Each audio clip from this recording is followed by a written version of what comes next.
Welcome to B2B No Bull. That's right, no double speaker gibberish, no talking heads. This is a safe place to talk about what you as professionals in the space can do to look like heroes to your bosses, make sales very happy, bring success to the organization, and that bottom line. Let's get started. Hi, everyone. I am Mary Olivieri here with Mark Brohan and Liz Brohan. And I'm really excited to say that we're sitting down with somebody that a lot of people I know really admire, Velinda Cox, who is the president of Sound Horizon LLC. It's a consulting firm that specializes in change management. She is also formerly the vice president of eCommerce at Konica Minolta. So not an easy role, I'm guessing. And she's here today to talk about digital transformation. Velinda, thank you so much for joining us. Thank you. I'm very excited to be here. Absolutely, we're excited. I mean, who doesn't love talking about transformation? It's like one of the only things anybody wants to talk about anymore. So this are we talking perfect. about it the right way, Liz? I mean, I don't know. All because of AI. Sorry. Oh my God, I hate acronyms. Have I said that before to all of you? But I don't think I can get away from that one, right? Unless you want me to annoy you to death by saying, artificial intelligence. Yeah. That'll just work. Too many syllables, frankly. But I mean, the question for Velinda is, do you feel that digital transformation, that we're redefining it again in light of everything that's happening now in terms of AI? I would say redefining could be one way of saying it, but reimagining it, recreating it, it's change. And it's change at a more rapid pace. I think that's the big difference. We're accelerating change right now. So transformation, digitization, or just basically using machine learning, for example, all those are changes. It's about disruption. It's about how can you manage that. It's about how can your people handle that and how you can communicate and pull them through it. It's just a lot. It's intense. And it was funny when you were saying, who doesn't love transformation? I was thinking anyone who's going through it. So true. Absolutely. I don't like going through it. It just requires so much more education. And it's very difficult to make sure that you understand enough to be able to articulate what it is and what the benefits to the organization are, and then how in the world to implement it. And Liz, you're hitting on something really strong there in terms of the benefits to the organization. A lot of non-adopters or fearful adopters. I think we have to start with those benefits. I mean, would you agree? I think that fear is one of your biggest obstacles. And fear comes from just not knowing and not understanding the value of what the outcome is going to bring at the end of the day. Right. And a lot of leaders are also comfortable with where they've gotten success in the past, so they don't want the change. So it's also helping them see the how and the why we're going to do this, and then understanding that when we get to that other side, it's going to be another whole transformation happening at that point, because we're never going to stop changing. It's a continuous evolution. Well, could we back up for just a sec, which is transformation is personal and professional. And I've had the privilege of knowing Velinda here for a few years, so I kind of know her story, but those out there in B2B marketing land do not. So let's hear a little backstory, Velinda. Can you talk about, you've been going through a bit of a personal and professional transformation. Can you talk about your arc and some of the things that you've learned that have applied to you that maybe would apply to the audience out there too?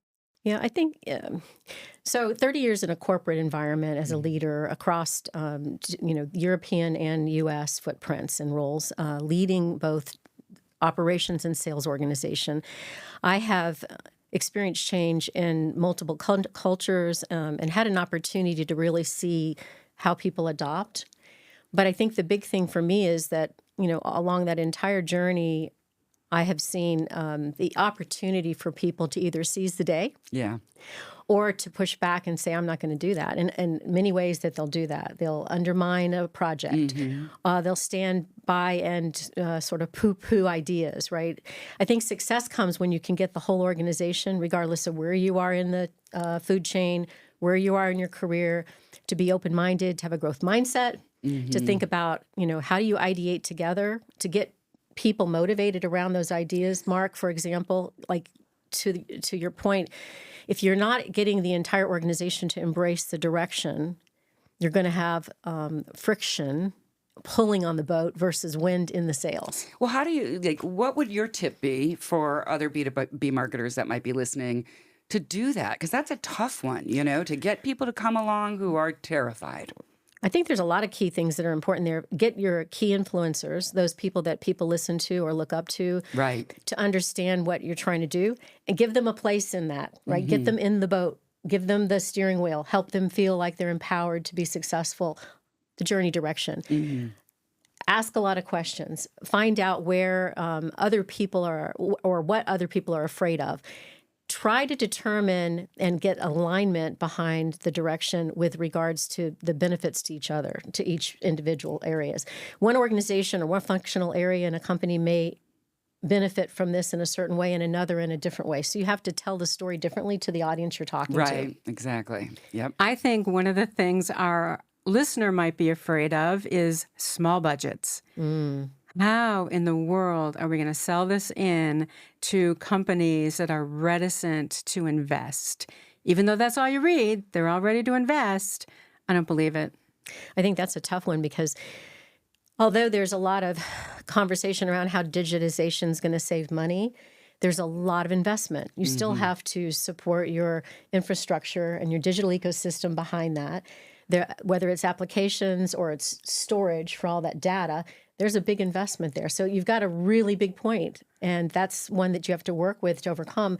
But there are ways to sort of balance the investment versus investment in new technology, new infrastructure, and automation where you're not having to maybe add headcount, so you offset that cost. So it's really it's an interesting picture. Cost is really a defining moment when you're trying to say how much transformation do you want to do at one time. Well, can we circle back to the term transformation, which is, I mean, Mark, no jargon. yeah, I got to Circle back. He just circled back. I We're circle not back. circling back. I gotta tell you, Jesus, I hear the term digital transformation 3,000 times a day. It makes me barf. My question is this a real thing? I mean, this B2B marketing is all about sometimes you sell the sizzle and not the steak. So is this thing real in your perspective? And if it is, what makes it real? And what's going to drive it to make it real where it delivers results, whether you're big, small, or someplace in between? I think, Mark, the reality is if you're not transforming, you're going to die. That's it. And when I say that, reality is look at the companies that have not digitally transformed their business model or their go-to-market strategy or their marketing strategy, and they've already been left behind. Like Sears. Or Blockbuster, or Kodak. I mean, you can go on. And these are companies that were great companies. They had fantastic business models. They just moved too slow at adopting change when it was necessary to change. So it is real. Well, do you have some examples from your days? And I mean, I know your e-commerce story very well, but our listeners might not. Could you talk a little bit about how you built up, the global e-com business for Minolta and maybe some transformation lessons there? And then more importantly, you're advising now. You're helping young startups try and grasp the brass ring out there and transform something into a viable idea. So that's two pretty dynamic sets of transformation. Could you maybe give us an example or two of what you've experienced and how you're advising your clients today on that? Well, that was a lot of questions, Mark. Yeah, I'm known come for on. that. I'm known for that. So let me back up to the first Just piece. take the one you like. Yeah. So the part about e-commerce and setting e-commerce up for a global manufacturer that's only gone to market with direct sales, that in itself was exciting and interesting. It did get some pushback because it was a new direction. I think the success came when you get a bunch of really talented people identified. You get them mobilized around a common mission, and they get them excited enough that they can overcome some of that drag that I was talking about. Some success factors, I think, that at least for me, were when I saw leaders who were in different roles be pulled together. In other words, at least I can speak for our company, that we've not had a global project where we had a finance head from one country and a head of sales from another country working on a global project together. So also having that sort of cross-functional, cross-geographical involvement, it also broke some barriers that were there. People got to know each other, exchange ideas about the project, but other things. So there was other momentum that came out of it for the company. That was super exciting for me to see that and to also have the opportunity to work with so many really talented people around the world. I forgot all the other questions. That's okay. But you We triggered don't- you we triggered don't a need to thought, answer them. though. What did it, specifically regarding marketing in this change? What was marketing's role at your organization in making this happen? Well, they were it, right? They were it. Because the whole digital operation and marketing are the same, in my opinion. You cannot do commerce without marketing or marketing without commerce today. How you gather the data, the information, how you target your audience, how you define and redefine again when you get more data.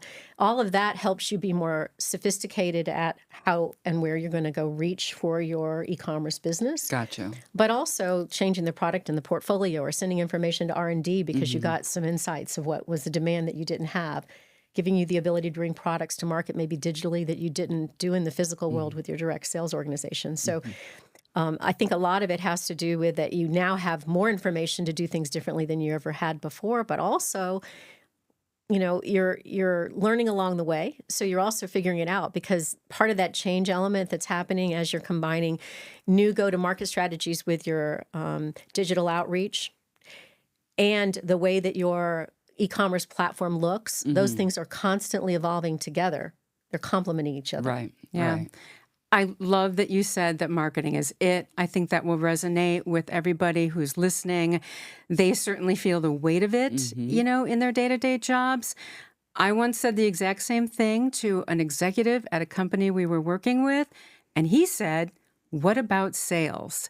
So they are pretty important, and they don't like to share data.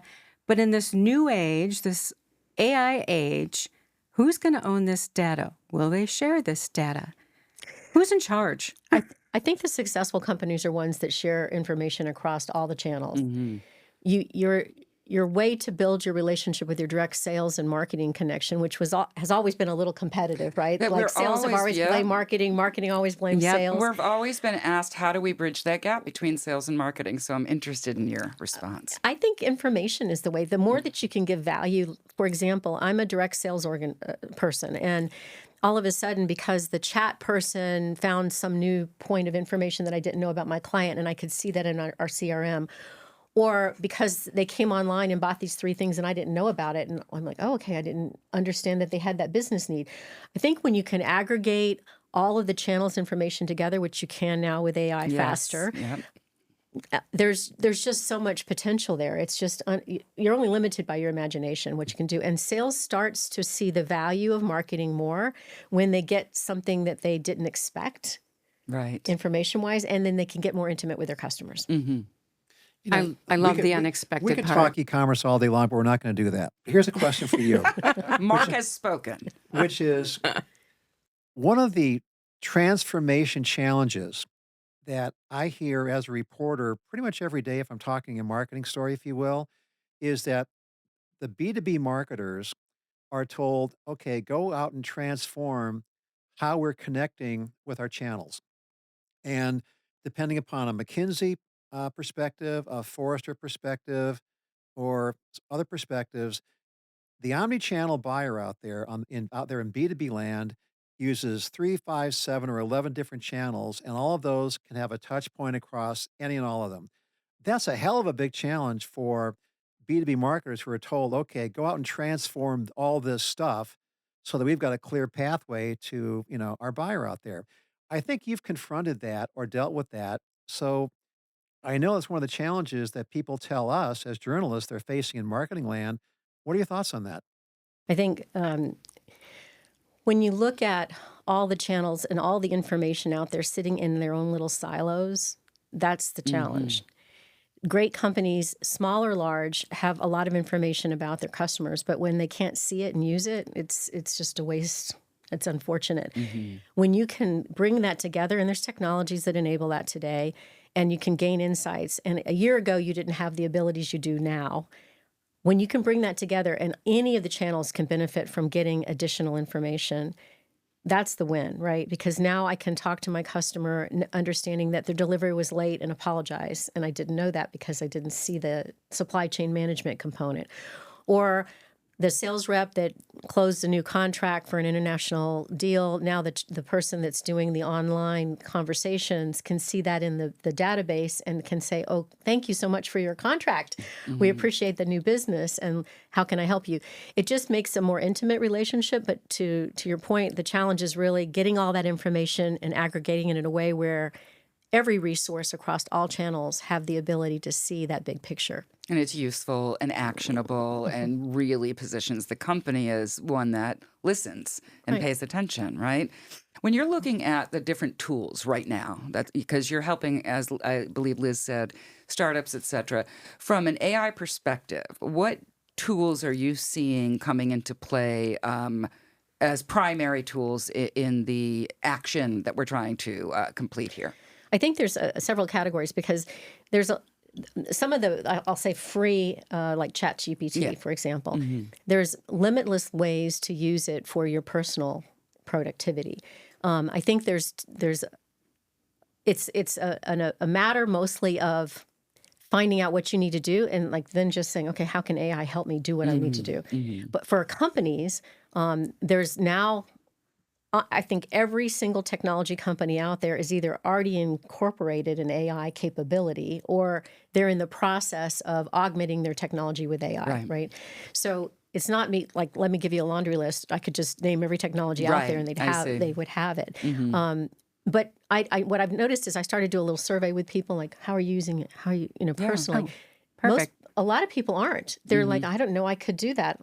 Or, whether they're on Google or they're on Microsoft, for example, with their mail exchange, they have AI, but most people aren't trying it yet. There's a small group that are, and they're seeing acceleration in their business. They're able to do more with less time. They're able to figure things out faster and gain insights they didn't have before. And put a lot of writers out of business. Oh, let's hope Let's not. hope Kidding, not. just kidding. But let's talk about, okay, so for example, I'm on the agency side. My whole career has been with marketing agencies. And what we have a lot of fun with, because this is B2B No Bull, is just a blast with the AI image generators. And we try to put whatever we can in there and see what we can come up with. And that's really fun. The issue is if our clients start using AI image generation, there's certain looks to it that are very obvious that it's an AI generated image. And so I always look at that and we play the game of, ooh, is that AI generated image? And then we, thumbs down that or whatever. Are there ways in which people are using AI right now that are could potentially harm the brand? Its potential. But I wanted to go back and ask you, do Yeah. you think there's a problem with it looking like it's an AI generated image? As a creative purist, I would say, and I think you can say hell yes. Yeah. But I mean, as a consumer of images, looking at it from a non-agency perspective, if it's creative and it's interesting and it sells the idea, I'm not thinking whether it's AI or a person. I'm just like enthralled with the idea of what it's showing me. Yeah, but visually. that's like the secret ego of creatives where they're like, we eye roll all the time. Oh, look what AI made. We're human beings who make way cooler stuff but it is fun to look at. But yeah, I mean, if it's answering the call and it's tightening the budgets and eliminating time, I mean, it's scary, but it's out there. And if it works to get their attention, right, we can't necessarily poo-poo it. Well, Yeah. can we talk about the crap factor? The crap factor. yeah. Okay, I'm interested. There was a, Okay. I just came across this not more than 2 days ago. Adobe put out, they did a survey of 3,400, mostly mid-level B2B marketers over the course of, Q4, and they just crunched their first, report on kind of what's up with, B2B marketing across the digital front. But of course, they had a big old section on AI. And the results there surprised me, which is, CMO guy out there, CMO lady out there, you using this stuff? Oh, yeah, you bet. You're going to increase using this stuff? Oh, yeah, you bet. Now, how are you using it? It came down to two things. And these one surprised me, one didn't. One is they're using it for basic blocking and tackling, text messaging, kind of brand marketing, low hanging fruit. The other one was for cost efficiency. I say, let's talk about the crap factor because I want to ask you, I don't think marketers have figured this out on a wide scale. I think good ones have figured out how to solve a specific problem, but you can tell frankly, was an AI generated marketing campaign that had little effort, little thought, little creativity. So to me, that kind of shoots yourself in the foot. But what are your thoughts on that? I mean, are you seeing this being used, these AI tools for personalization or better campaign management effectively, non effectively? What are your thoughts on that? Well, I think that there's nothing that surpasses the human imagination. Amen, sister. Can I get a hallelujah? So I think AI is a starter for everything, right? It's a quick way to get whatever you want accomplished, and it's a great way for aggregation of information and ideas and imagination. But the human imagination, that's what makes us human, is our special ability to connect human to human, person to person, people to people. So I would say definitely the human factor is the primary, and AI is helping. And it could be that AI is the starter, and then the human factor is taking it from there. Yeah, because AI can inspire for sure. If you're stuck somewhere, you can definitely turn to AI to be a little bit more inspired. I know that time is running out, and I love having you here personally. Are there any other questions that we have for Velinda before we have to wrap? Just kind of a couple comments on everything you've just said. I don't want to lose sight of human first, and AI is our assistant. Maybe we can change the name. But I also loved what you said early on about reimagining what a corporate structure and productivity looks like when we all have access to the same data, and we've got analysts by our side or joined at the hip with us so that they can help interpret that data correctly in a way that drives us all towards, helping the company build more revenue. Yeah, That's the day I'm looking forward to. it'll come. I think the biggest challenge is going to be communication and alignment and getting everyone in the change management aspect of it. That is going to be the challenge for everyone, company-wise, individual departments. Once you get everyone on board with change management, you got to realign it again. Everything changes constantly. So it's our ability to manage the change and get in front of it as much as we can. The technology is just going to help us. I love lightning round questions. So if you had a couple of quick takeaways for marketers out there with how to build a proper business process for making it useful, what do you think those two takeaways might be? To build a proper process, I think if I could back up a little bit, Mark, on that, I would say everyone, first of all, needs to stay ahead of the game by learning and studying as much as they can, because everything is changing. So you've got to have a sort of hypersensitivity to your own education about everything. So that's the first point. The second point I would say is that you've got to have an open mind and a growth mindset, because you're going to be faced with things that you don't believe in or you don't understand, or it's not what you've experienced before. And you've got to step back and go, well, let me just figure out this a little more, find out a little more about it, understand it a little bit more, and that's going to enable you to be successful. Marketeers have had a lot of changes over this last half century, let's say, tremendous amount of change.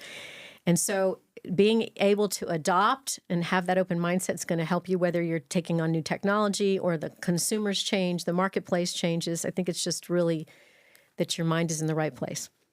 Oh, I think that's kind of the perfect wrap up. We cannot thank you enough for being part of this podcast with us and just helping us explore better how to use this as a tool and maybe a business driver. So just thank you again for being with us. Thank you so much. And I also want to take a minute just to thank our sponsors as well. I'd like to thank the Motion Agency. They are one of the premier B2B marketing services firms in the country, and we just love having them as our sponsor. And also Embas. And Embas is a consulting firm that specializes in content development, change management, and business strategy. So thank you to our sponsors. Hey, until next time, you can find us on YouTube. Listen again. Visit our B2BNoBull.com website. That's B2BNoBull.com. All right, you can find us on Spotify, on iTunes, and iHeartRadio. And if you're ever in doubt of any of the great advice you hear on B2B No Bull, you can contact my mother. She's 90, and she is a no bull kind of woman. Thanks for joining us.